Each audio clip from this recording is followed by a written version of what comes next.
Hello दोस्तों, आइए एक और शानदार वीडियो के साथ हाजिर हूँ मैं। कभी कभी जो दिखता है वो होता नहीं।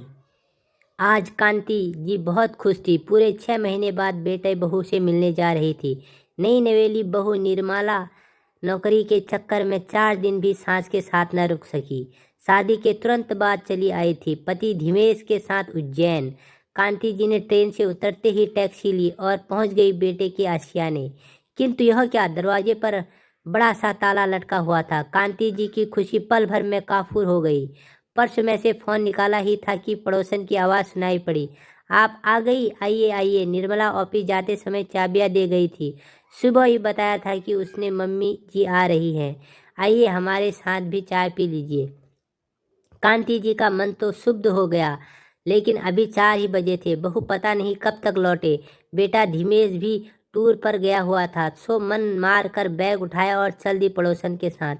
कुछ उधर उधर की बातें की और चाय पी और चाबी लेकर आ गई वापस बेटे के घर में। शाम के 7 बजे कांति का मन अत्यंत शुद्ध था। बेटे तो टूर पर गया था, लेकिन बहू को तो पता था कि वह आज आने वाली है। ऑफिस से छुट्टी तो ली नहीं, उल्टे समय से घर भी नहीं आई। चाबी पड़ोस में ही रख गई और फोन भी नहीं किया।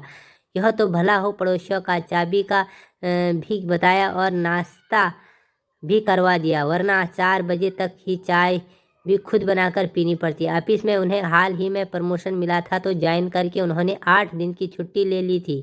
सोचा चलकर कुछ दिन नई बहू के पास चलूंगी तो सास बहू जरा एक दूसरे को जान समझ लेंगे। लेकिन यहाँ तो आते ही बहू के निराले रंग दिखने लगे। अपमान से वह एकदम शुद्ध सी हो गई। मन में पूर्वग्रहों के कुछ नागफन उठाने लगे। जरूर जानबूझकर ऐसा कर रही होगी ताकि मैं यहाँ से जल्दी चली जाऊँ।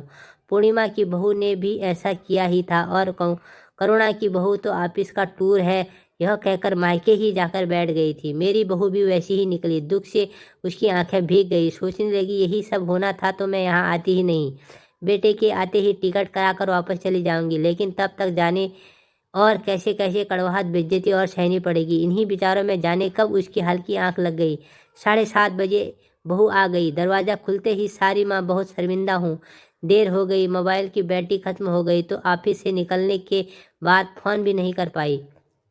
ये कहते हुए उसने एक बुके सास को बड़े प्यार से थमा दी। ताजे फूल की खुशबू बिखेरता खूबसूरत बुके कांति के जी के हाथ में था और बहू ने प्रणाम करने के लिए झुकी हुई थी। कांति जी का हाथ अनायास बहू के सर पर पहुंच गया, जिसे उन्होंने प्यार से सहला दिया। अप्रत्याशित सुख का एक झोंका सास बहू को प्रेम से भर गया।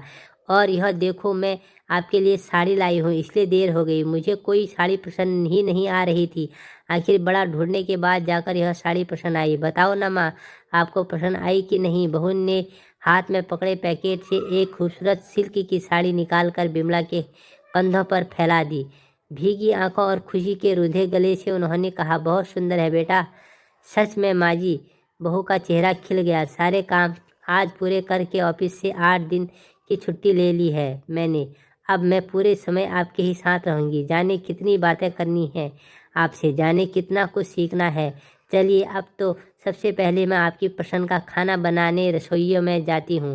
पहले चाय बना के लाती हूँ, आप बैठो बस 5 मिनट में। नन्ही बच्ची की तरह वो अपने उसके गले में बाहें डालकर झूल गई।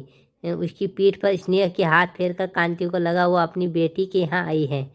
वो भी साथ साथ रसोई घर की तरफ चली गई। मन में सारे पूर्वग्रह खुशी के आंसुओं में धुल गए। दोस्तों, कभी कभी जो दिखता है वो होता नहीं, इसलिए पहले से ही अपने अनुमान नहीं लगाने चाहिए। दोस्तों, ये कहानी कैसी लगी?